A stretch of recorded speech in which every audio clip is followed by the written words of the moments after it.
오늘 우리에게 주시는 하나님 말씀 함께 봅니다. 오늘 우리에게 주시는 하나님 말씀은 시편 15편 1절부터 5절입니다. 그러면 본문의 말씀 다 함께 있습니다. 여호와여, 주의 장막에 머무를 자 누구 오며 주의 성산에 사는 자 누구 오니이까.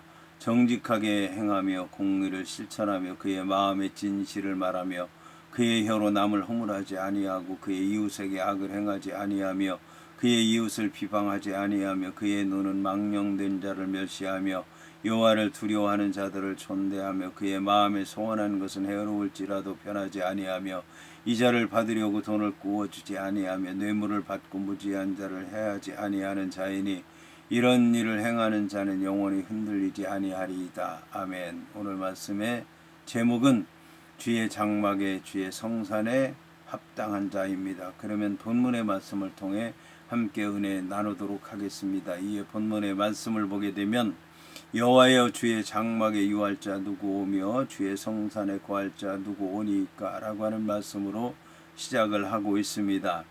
다윗이 지은 시 중에서 지혜시의 성격을 띠고 있는 본 시는 구약시대 이스라엘 백성들이 성전 예배 직전에 노래하였던 예배 시입니다. 질문과 대답의 형식으로 이루어진 본 시는 내용상 예루살렘 성전에 들어갈 때에 암송한 예배 시였습니다. 이스라엘의 절기 때에 예루살렘에 도착한 순례자가 1절을 암송하면 기다리던 제사장이 2절 이하의 대답을 한 것입니다. 여기서 다윗은 본 시를 질문으로 시작하고 있습니다. 여기서는 두 번의 질문이 기록되어 있지만 내용적으로 볼 때에 두 번의 질문은 한 가지라고 볼 수가 있습니다. 이에 어떠한 자가 여호와께 예배 드리기에 합당한지, 여호와께서는 어떤 자를 받으시는지에 대해서 간결하고도 분명하게 노래하고 있는 것입니다. 본 시는 단순히 다윗이 정치적인 지도자로서가 아니라 여호와를 대신해서 여호와의 백성을 통치하는 영적인 지도자로서 그의 백성들이 여호와와 교제하는 데 필요한 요건들을 가르치는 지혜시라고 할 수가 있을 것입니다. 본 시는 여호와여 라고 하는 말에 해당하는 예흐와라고 하는 말인 하나님을 부르는 호칭과 함께 똑같은 뜻을 지닌 어휘가 반복해서 쓰인 동의 대꾸법이 사용된 두 개의 질문으로 시작이 됩니다. 본문 서두에 나오는 여호와여라고 하는 신에 대한 명칭에는 모든 판단의 기준이 여호와께 있다는 다윗의 신본주의적인 신앙 자세가 잘 드러나 있습니다. 여기서 누구라고 하는 말은 사람에 대한 구체적인 대답이 나올 것이라고 하는 것을 암시하고 있습니다. 여기서 누구라고 하는 말은 사람의 관직이나 지식이나 소유하고 있는 재물 정도에 초점이 맞춰져 있는 것이 아니라 사람의 영적인 상태가 어떠한가에 대한 것에 초점이 맞춰져 있다는 것을 알 수가 있습니다. 한편 머무를 자에 해당하는 야구르라고 하는 말은 여행하면서 머문다라고 하는 뜻을 지닌 꾸르의 미완료형으로 되어 있습니다. 본문의 거할 자로 번역된 이시콘이라고 하는 말은 정착지로서 살다라고 하는 뜻을 지닌 샤칸의 미완료형입니다. 여기서 두 단어가 미완료형으로 사용된 것은 계속적으로 머물며 계속적으로 살며 계속적으로 거기서 삶을 유지한다라고 하는 뜻을 나타내기 위해서입니다. 본문에 유할자라고 하는 말과 거할자라고 하는 말은 똑같은 뜻을 지닌 단어가 쓰였는데 이 동의적인 대꾸를 통해서 강조하기 위해서 사용된 표현이기도 하지만 이 단어 자체로 볼 때에 후자는 전자보다 그 의미가 더 강하기 때문에 앞에는 조금 약한 단어를 사용하고 나중에는 더 강한 단어를 써서 뜻을 강조하고 있기 때문에 점층법으로 사용되었다고 볼 수가 있습니다. 그러니까 유한다라고 하는 말보다는 거한다라고 하는 말이 더 이제 오랫동안 그곳에 있는다는 얘기고, 뜻이 강하다는 얘기고, 그것이 이제 앞에 것과 비교됨으로써 더 강조하는 뜻을 갖고 있다는 뜻인 것입니다. 이것은 여호와의 보호 아래 있는 자, 여호와의 거룩한 영역 안에서 시민권을 차지할 수 있는 자를 나타냅니다. 한편 본문의 주의 장막이나 주의 성산이라고 하는 말은 문자적으로 시온의 장막이나 시온의 언덕을 의미하는 말로서 공식적인 예배와 제사를 드리는 장소를 나타내는 것입니다. 이는 여호와께서 함께 하셔서 계신 영적인 상태를 나타내기도 합니다. 여기서 다윗은 여호와와 긴밀한 교제를 공간적인 이미지를 강조해서 표현하고 있는 것입니다. 본문의 장막에 해당하는 오헬이라고 하는 말은 천막이나 장막과 같은 임시 숙소를 가리킵니다. 구약적인 배경에서는 여호와의 언약궤가 안치되어 있는 성막을 가리킬 때 주로 사용되었습니다. 한편 주의 성산은 여호와의 거룩한 산으로서 구체적으로 다윗이 언약궤를 안치해 놓은 성막에 있는 시온산으로 나중에는 예루살렘 성전이 세워지는 산을 가리킵니다. 이처럼 주의 장막은 언약궤가 안치된 공식적인 예배 처소를 가리키며 주의 성산은 주의 장막이 있는 시온산을 가리킵니다. 이러한 장소는 여호와의 밀접한 교제가 일어나는 곳입니다. 이어서 본문은 정직하게 말하며 공의를 일삼으며 그 마음의 진실을 말해야 한다라고 말씀하고 있습니다. 다윗은 본절 이하 4절에서 걸쳐 앞서서 언급한 주의 장막에 유하여 주의 성산에 거할 자가 누구인지를 조목조목 밝히고 있습니다. 질문에 대한 대답으로 10가지 조건이 제시되어 있습니다. 여기서 제시하고 있는 10가지 덕목은 모두 실천적인 것들입니다. 이처럼 다윗이 삶을 통해서 실천해야 되는 실천적인 측면의 덕목만을 나열한 것은 생각만 갖고 신앙생활하는 것만으로는 여호와 하나님과 바른 관계를 유지할 수 없고 여호와의 복을 받을 수도 없다는 사실을 강조하기 위해서입니다. 이 10가지 덕목은 모두 이웃과의 바른 관계를 규정하고 있습니다. 이것은 여호와 하나님과의 바른 수직적인 관계를 유지하기 위해서는 이웃과의 바른 수평적인 관계를 유지해야 한다는 것을 말씀하는 것입니다.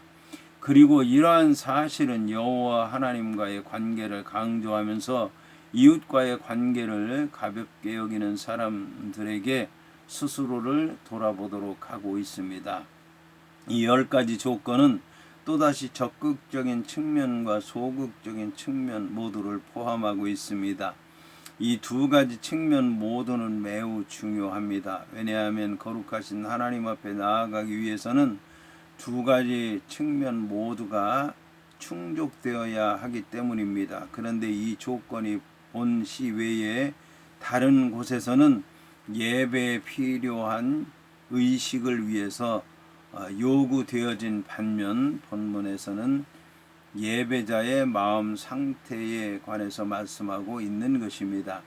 본문에는 성전에 들어갈 수 있는 조건들 중에서 3가지의 적극적인 측면들이 제시되어 있습니다. 이것들은 1절에 제시된 조건들을 구체적으로 설명하는 내용들이라고 할 수 있습니다. 여기서 다윗은 세상의 지혜시와 같이 성공하는 데 필요한 방법이나 처세론에 대해서 가르치는 것이 아니라 여호와 하나님과의 바른 관계를 유지하기 위한 방법을 가르치고 있는 것입니다.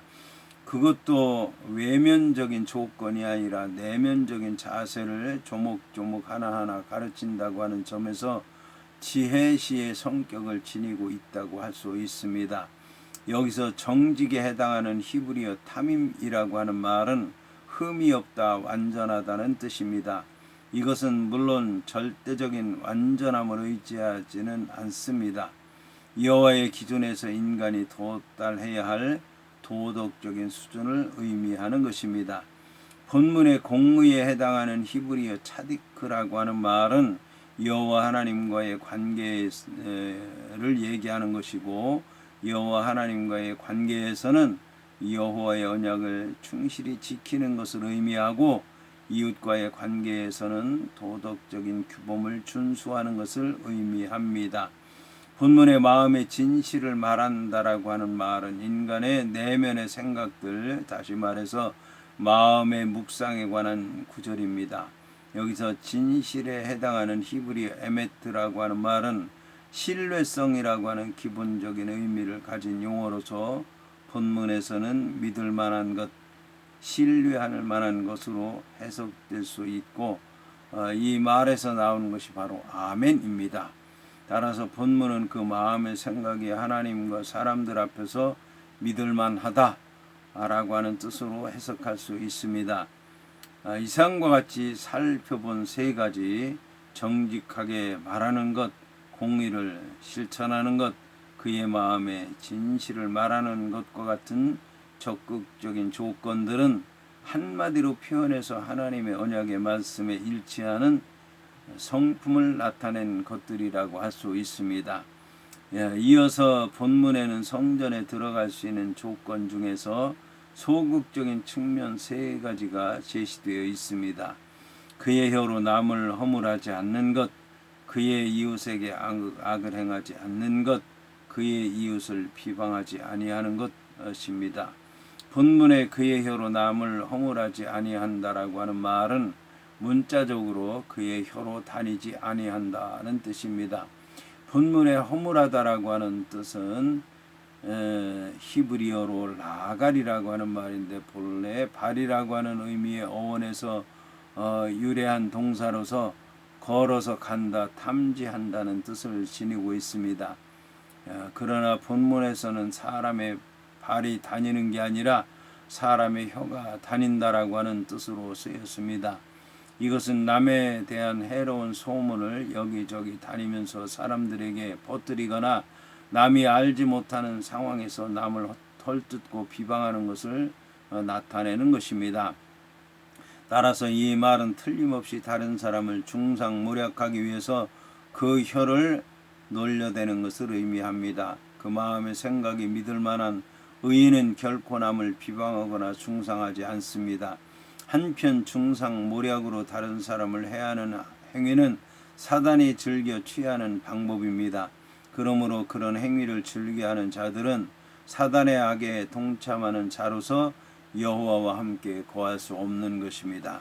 이어서 나오는 그의 이웃에게 악을 행하지 아니한다라고 하는 말에서 이웃에 해당하는 히브리어 라라고 하는 말은 사귀다, 사귄다라고 하는 뜻의 종사 라에서 유래한 것으로서 사귀는 자라는 뜻을 지니며 가까운 사이든 우연히 만난 사이든 이웃, 친구, 동료를 의미하기도 하고 종종 다른 사람을 의미하기도 합니다.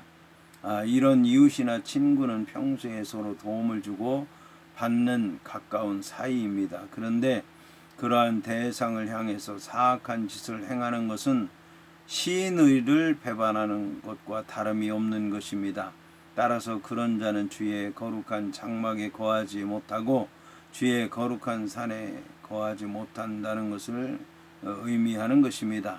여기서 말하는 악이라고 하는 것은 혀로서 다른 사람을 해롭게 하는 내용인 앞의 구절과 연결되고 있기 때문에 다른 사람을 비방하는 행위를 가리킨다고 할 수 있습니다.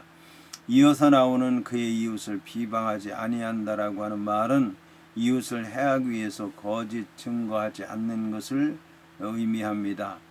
본문의 그의 이웃은 본래 가까이 한다, 접근한다라고 하는 의미의 어원에서 카라보에서 유래한 단어로서 아주 가까운 사람이라는 의미입니다. 따라서 원문으로 볼 때 그의 이웃에는 단지 이웃만이 아니라 친분을 유지하며 지내는 친한 친구나 지인들까지도 포함이 됩니다. 이 카라브라고 하는 말은 제사와 관련돼서는 재물을 가까이 가져가는 것, 여호와 하나님과 가까이 하는 것, 관계를 잘 맺는 것을 얘기하는 것입니다. 본문에 비방한다라고 하는 말은 본래 급히 벗다, 노출한다라고 하는 의미를 지닌 어원 하라프에서 유래한 단어로서 치욕이나 모욕을 가리킵니다. 따라서 본문의 의미는 아주 가깝게 지내는 사람들을 모욕함으로써 수치스럽게 하지 않는다라고 하는 뜻입니다. 이어서 본문은 근원은 망령된 자를 멸시하며 여호와를 두려워하는 자를 존대하며 그 마음에 소원하는 것은 해로울지라도 변하지 아니한다라고 말씀하고 있습니다. 이것은 7번째 조건으로 사람들에 대한 태도의 내용입니다. 여기서 망령된 자라고 하는 말에 해당하는 히브리어 니메아스라고 하는 말은 거절한다라고 하는 뜻을 지닌 동사 마스에서 나온 명사형으로서 하나님에 의해 거절된 자를 의미합니다. 본문에 멸시한다라고 하는 말은 무시한다라고 하는 뜻을 지니지만 본문에서는 악한 자들이 행하는 짓을 전혀 본받지 않는다는 것을 의미합니다. 본문은 의인이 악한 무리들을 멀리함으로써 그들의 영향을 받지 않는다는 것을 의미합니다. 본문에 그 마음에 소원한 것은 해로울지라도 변하지 않는다라고 하는 말은 의인의 헛된 행세를 하지 않는다는 표현입니다. 적극적인 의미에서 의인은 한 번 맺은 약속은 무슨 일이 있더라도 반드시 지키는 사람입니다. 이러한 의인의 속성은 마음의 진실을 말하는 데서 비롯됩니다. 이어서 본문은 이 자를 받으려고 돈을 구워주지 아니하며 뇌물을 받고 무지한 자를 해하지 아니하는 자이니 이런 일을 행하는 자는 영원히 흔들리지 아니하리라고 말씀하고 있습니다. 본문은 재물에 관한 의인의 태도에 관한 말씀으로서 주와 함께 거할 자의 적극적인 조건 2가지를 말하고 있습니다. 여기서 다윗은 먼저 고리 대금과 관련해서 말하고 있습니다. 여기서 이자를 받으려고 돈을 구워주지 아니한다라고 하는 말을 직역하면 그는 그의 돈을 고리로 빌려주지 않는다는 말입니다. 그러나 돈을 빌려주고 이자를 받는 것은 구약시대에 완전히 금지된 것은 아니었습니다. 외국인에게 이자를 받는 것이 허용되었기 때문입니다. 하지만 가난한 형제나 동족에게 이자를 취하는 것은 엄격히 금지되었습니다. 왜냐하면 이웃에게 이자를 받는 것은 착취의 행위나 마찬가지였기 때문입니다. 고대 근동 지방에서는 터무니없이 높은 이자율로 가난한 자들을 착취했습니다. 바벨론에서는 원금의 3분의 1인 33.3%의 이자가 요구되었고 아수르에서는 원금의 절반인 50%까지 이자를 요구했던 것입니다. 이러한 현상이 구약시대 이스라엘 사회에서도 있었기 때문에 안식년이나 희년의 제도가 생긴 것입니다. 따라서 본문은 돈 빌려주는 것 자체에 대한 말씀이 아니라 어려운 처지에 있는 자에 대해서 고리 대금을 하는 행위에 대해서 말씀하고 있는 것입니다. 따라서 여호와는 선민 공동체의 화합을 깨뜨리고 사회적인 불평등을 야기하는 고리 대금을 엄격하게 금지하신 것입니다. 이에 반해서 오히려 가난한 이웃에게 자비와 긍휼을 베풀도록 명령하시고 있습니다. 이처럼 형제의 어려운 처지를 악용하지 않고 어려운 처지에 있는 형제를 진심으로 돕는 자가 바로 전능하신 여호와 하나님께 연락될 수 있다는 말씀입니다. 본문에 뇌물을 받고 무지한 자를 해하지 아니한다라고 하는 말씀과 관련해서 구약시대에 뇌물을 받는 행위는 엄격히 금지된 사항입니다. 왜냐하면 뇌물에 의해서 공의가 시행되지 못하면 결국 그 사위가 병들어 죽기 때문입니다. 한편 본문을 원문의 단어 순서를 고려해서 직역하면 그리고 무죄한 자를 대항하는 뇌물을 그는 취하지 않는다는 말입니다.